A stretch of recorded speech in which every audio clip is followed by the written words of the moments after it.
अस्सलाम वालेकुम नाज़रीन, कहानी वाले में खुश आमदीद। नाज़रीन, आज की कहानी फिल नाइट की कहानी है, जो कि एक ऐसा शख्स था जिसने जूतों की दुनिया में इनकलाब लाया और एक ऐसी कंपनी बनाई जो दुनिया में जूते बनाने वाली सबसे बड़ी कंपनी है। फिल नाइट, जिसने 1962 में ग्रेजुएशन किया यूनिवर्सिटी ऑफ स्टैनफोर्ड से। उस वक्त अमेरिका में सिर्फ प्यूमा और एडिडास ही दो ऐसे शूज़ थे जो कि सबसे ज़्यादा पहने जाते थे। फिल नाइट चूँकि ख़ुद भी एक एथलीट था और उसे दौड़ने का बहुत शौक़ था और जूतों में भी बहुत दिलचस्पी थी। उसी दिलचस्पी को सोचते हुए उसने जापान विज़िट किया नवंबर 1962 में, ये देखने के लिए कि वहाँ पर जो जूते बनाए जा रहे हैं, उसने चाहा कि उन जूतों से वो अमेरिका की मार्केट को कम्पीट करे। वहाँ एक शूज़ स्टोर पे वो गया जहाँ पर उसने एक शूज़ देखा जिसका नाम था ओनिट्सुका टाइगर। वो वहाँ के मैनेजर से मिला और वहीं अपने जहन में खड़े खड़े उसने एक कंपनी का नाम सोचा और उसने बताया कि मैं ब्लू रिबन स्पोर्ट्स नाम की कंपनी का मालिक हूँ और मैं आपके जूते अमेरिका में इंपोर्ट करना चाहता हूँ। मुझे अभी 12 शूज़ चाहिए। मैनेजर जो है वो उसकी बात मान गया। मैनेजर ने उसे 12 शूज़ भेजने का अंदिया दे दिया।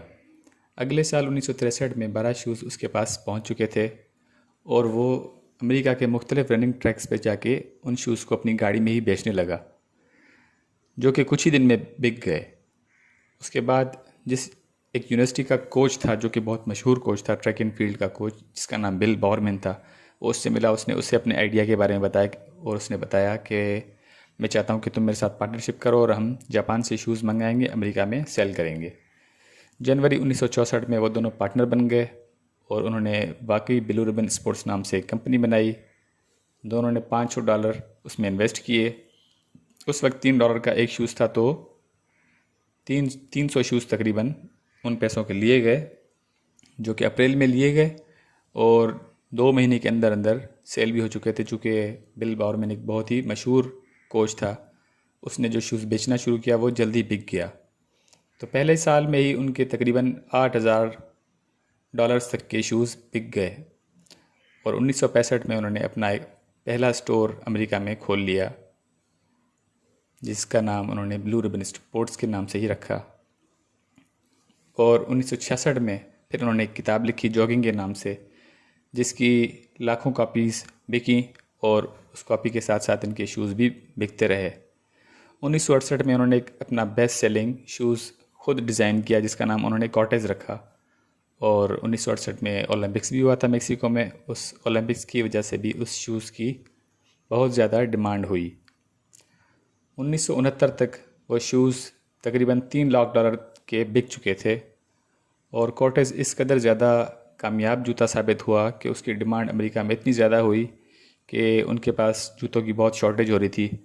जापान जो है, वहाँ से जूते उसी रफ्तार से आ रहे थे जिस तरह वो पहले बेचता था। जापानीज़ जो इन्वेस्टर थे वो पहले अपने लोगों को जूते बेचते थे, उसके बाद जो जूते बच जाते थे वही जूते अमेरिका में भेजते थे। तो इन दोनों ने ये डिसाइड किया कि अब हमें अपनी एक अलग सी कंपनी खोलनी चाहिए, क्योंकि अगर हम जापान के आसरे पे रहेंगे तो हम हमेशा इस तरह डिले होते रहेंगे। उनका कॉन्ट्रैक्ट जो था जापानीज़ कंपनी के साथ वो 1972 में ख़त्म हो रहा था, तो उन्होंने 1971 से ही ख़ुद से काम करने का सोच लिया और उन्होंने ब्रांडिंग करना शुरू की और उन्होंने अपनी कंपनी का नाम नाइकी रखा, जो कि एक देवी के नाम पे रखा गया। और वो वहीं करीबी यूनिवर्सिटी गए जिसका नाम पोर्टलैंड था और वहाँ पर एक जो भी पहला स्टूडेंट मिला उसे कह दिया कि भाई हमारे लिए लोगो बना दो। उस स्टूडेंट ने उन्हें $35 में उस वक्त लोगो बना के दिया। 1980 में नाइकी जो है वो एक पब्लिक कंपनी रजिस्टर्ड हो चुकी थी और जूते जो है वो उनके वैसे ही बहुत मशहूर थे, पहले से ही बिक रहे थे अमेरिका में। 1982 में उन्होंने एक बास्केटबॉल शूज़ लॉन्च किया जिसका नाम उन्होंने एयरफोर्स 1 रखा, जो कि बहुत ज़्यादा मशहूर भी हुआ, बहुत ज़्यादा बिका भी। 1986 तक उनकी जो सेल थी वो $100 करोड़ तक पहुंच चुकी थी। उसकी सेल की वजह ये भी थी कि उन्होंने जो बहुत बड़े बड़े प्लेयर थे अमेरिका के, उनसे कैंपेनिंग करवाई।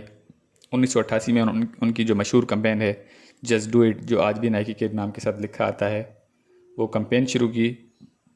और उस कैंपेन के बाद 1989 तक वो दुनिया का सबसे बड़ा ब्रांड बन चुका था और नाज़रीन आज भी ये दुनिया का सबसे बड़ा ब्रांड है।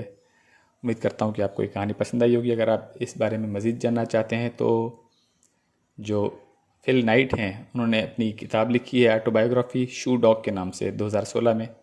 आप वो किताब पढ़ेंगे तो आपको मज़ीद भी इस बारे में पता चलेगा।